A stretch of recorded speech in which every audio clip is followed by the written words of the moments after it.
In this lesson, we'll take a look at how to paint a dog with watercolor. For this lesson, I'll be working on Arch's 140-pound cold-pressed watercolor paper, and I'll be using my Cotman Field Watercolor Set by Winsor & Newton.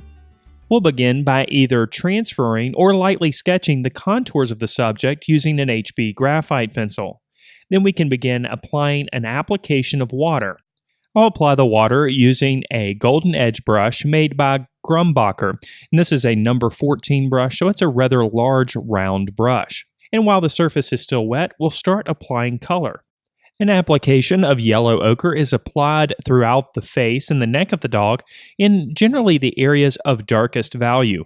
With watercolor painting, we need to preserve the lightest areas, allowing the white of the paper to show through to produce the lighter values. So we'll focus most of our efforts in developing the darker tones.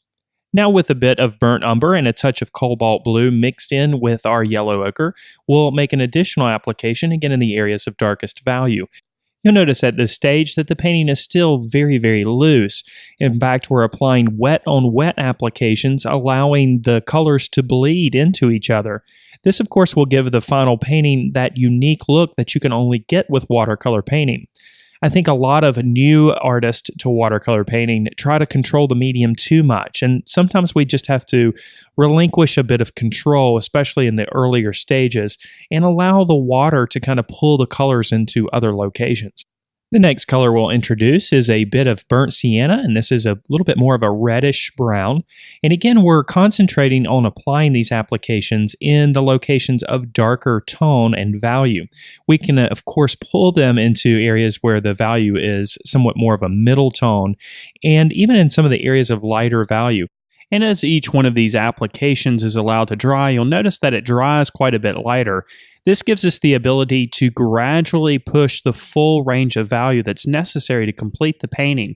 So in other words, there's no rush, or we shouldn't feel pressured to develop the darker values as quickly as possible. This is more of a gradual process as we add additional colors and values. The value overall of the painting, the darker tones actually get gradually darker and darker.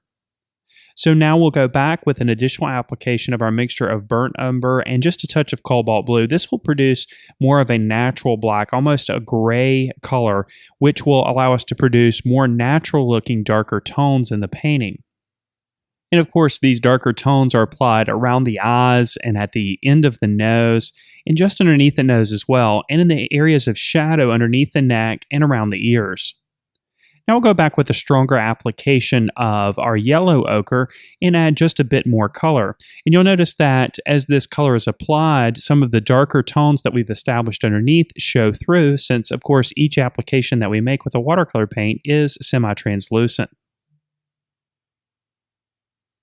We'll pull some of this lighter yellow ochre across the top of the crown of the head too, to give that area a little bit of color as well. We'll also allow our strokes to be a bit broken in areas, so we'll allow bits of the white paper to show through. Now, of course, you may run into some issues where you put too much pigment on the surface, and if that happens, it's very easy to lift the watercolor from the surface, especially if you recognize that you've potentially put too much pigment right when it happens. To lift the color, all you need to do is apply a little bit of water using your brush and then gently dab with a paper towel. And of course, you'll lift up the pigment from the surface when you dab up the water.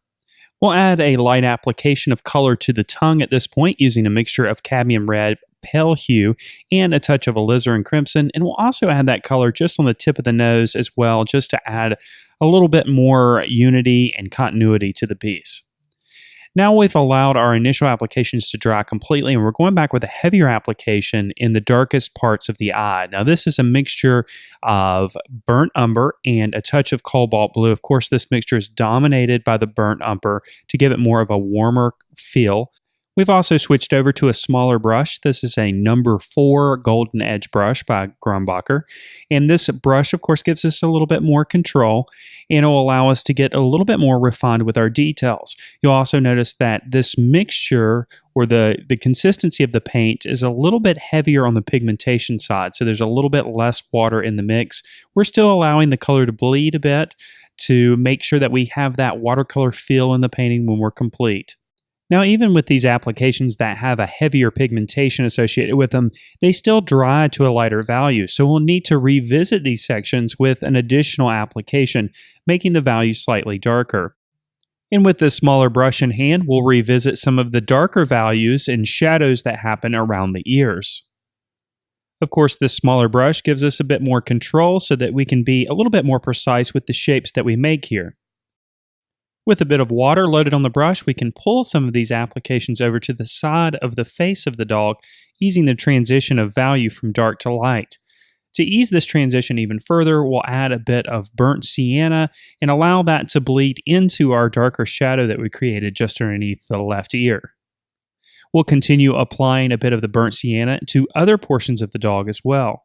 With each additional color that we apply to the painting, the depth of the color is enhanced. This, of course, is because of the translucency of the watercolor. It allows some of the colors that we have applied underneath to show through. We'll continue applying the burnt sienna to various locations around the head, neck, and body of the dog. Now we can get a little bit more bold with our applications. Again, here with the burnt sienna, there's just a touch of yellow ochre mixed in as well. And initially, this color may seem very strong, but you'll see that as it dries, it also becomes a bit lighter. Now, with these stronger applications, we can begin to insinuate some of the details of the fur of the dog. Now, we're not going to spell everything out for our viewer. In other words, we're not going to paint every single strand of fur. Instead, we're going to imply the texture of the fur through the relationship of values. So we'll leave some lighter tones in between our darker applications to create the impression of the direction that the fur grows. And of course, as we get darker with our applications, we'll increase the contrast in these locations and make the impression of the texture a bit stronger. At this point, though, we'll revisit the eyes and put another application of our dark value that we created by mixing burnt umber and cobalt blue. Again, this mixture is dominated by the burnt umber. We'll also, of course, darken the values on the nose and just underneath the nose as well. Of course, we want to create a focal point in this scene, and the focal point naturally is going to be the eyes of the dog. We're naturally drawn to the eyes of anything that has eyes on it.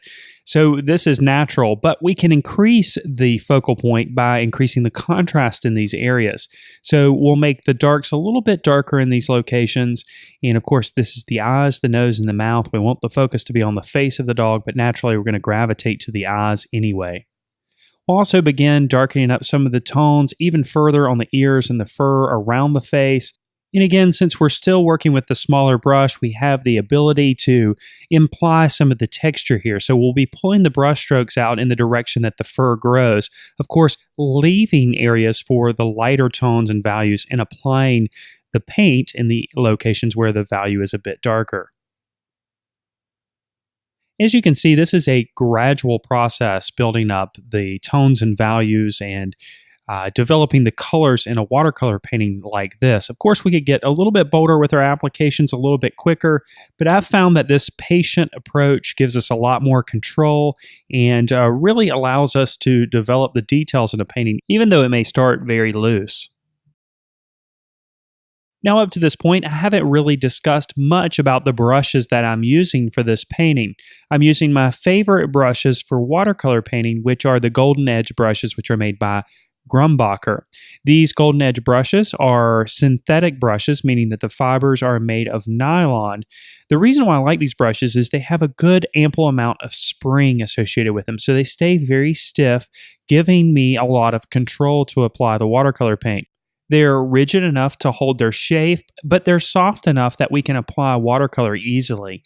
Now, I know that there are many out there that will argue that you don't have to have higher quality materials to be successful at creating art, and to a certain extent, I agree with that. But I also have noticed that when you do use higher quality tools and materials, you're more likely to get higher quality results.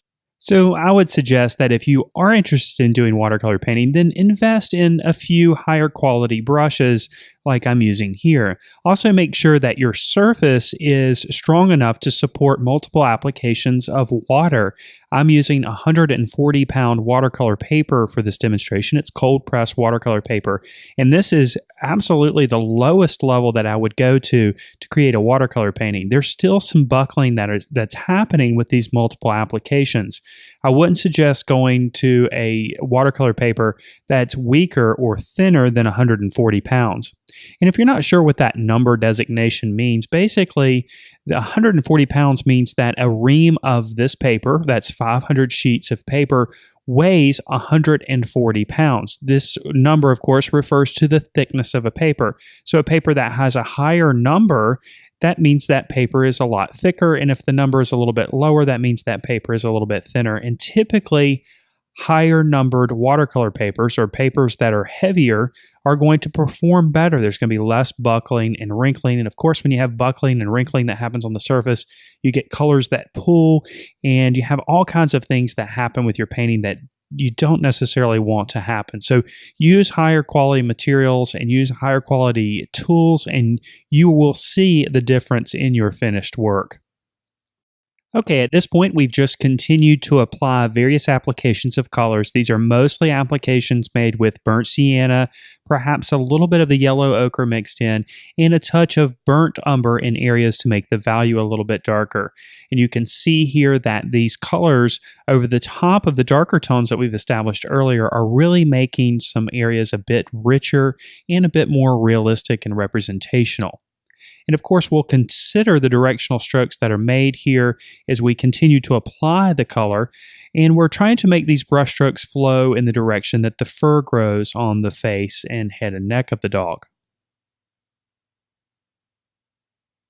But here again, we're not getting too carried away with all of the details. We're just insinuating the details and giving the impression of the texture.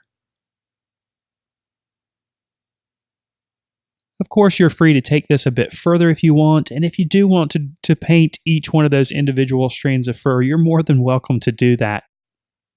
After a few more applications to the side of the face and just underneath the eye with the smaller to medium-sized brush, we'll switch back over to our larger brush and make some bold applications of color.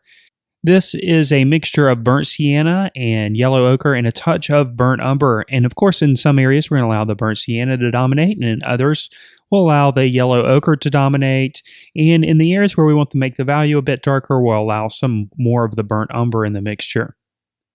These bolder applications, of course, increase the saturation of color in the painting, but do so in a way that allows some of the textural strokes and the values underneath to show through. Now we'll switch over to a much smaller brush. Now this is a 00 round brush, again from the Golden Edge line of brushes. And we're going to go back with some darker applications. Again, a mixture of burnt umber and a bit of cobalt blue in the areas around the eyes. And of course, we're going to keep that area of highlight preserved. So of course, this is just the white of the paper showing through. And we'll simply darken up some of the values, increase the contrast, and of course, refine some of the details here. And of course, we'll do the same thing on the nose as well. And by increasing the contrast and value, we're enhancing these locations as being a focal point. We'll add a few brush strokes to indicate some texture on the tip of the nose. And then just underneath the nose, of course, we'll add a few directional strokes to indicate a bit of fur. Again, using our darker mixture of burnt umber and a touch of cobalt blue. We'll darken up some of the shadowed areas in and around the mouth as well, again, increasing the contrast. And to make the color a little bit stronger on the tongue, right now it's a bit too faint, we'll add an additional application of our mixture of cadmium red pale hue and alizarin crimson, and this time just a touch of yellow ochre is added to the mix as well. And once it's applied, we'll gently dab the surface with the paper towel, which will produce a more realistic texture. Now, of course, we'll need to add some whiskers, and to do this, we'll use a scratching tool. And we're just going to gently scratch the surface of the paper, which will remove some of the pigment without destroying the paper too much to give the impression of a few whiskers. For this, I'm using a scratchboard etching tool, and I'm just basically pulling the tool over the surface to remove the watercolor. You can use any sharp tool that you wish, including an X-Acto blade or a craft knife. And now with the kneaded eraser, we'll gently lift and erase some of the visible graphite lines.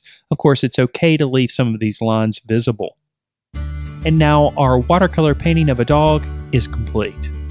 If you enjoyed this video, then subscribe to the channel. And if you're ready to learn even more about drawing and painting, then check out our comprehensive membership program, which includes video courses, weekly live lessons, ebooks, lesson plans for teachers, and much, much more. Just click on the link to learn more. Thank you so much for watching.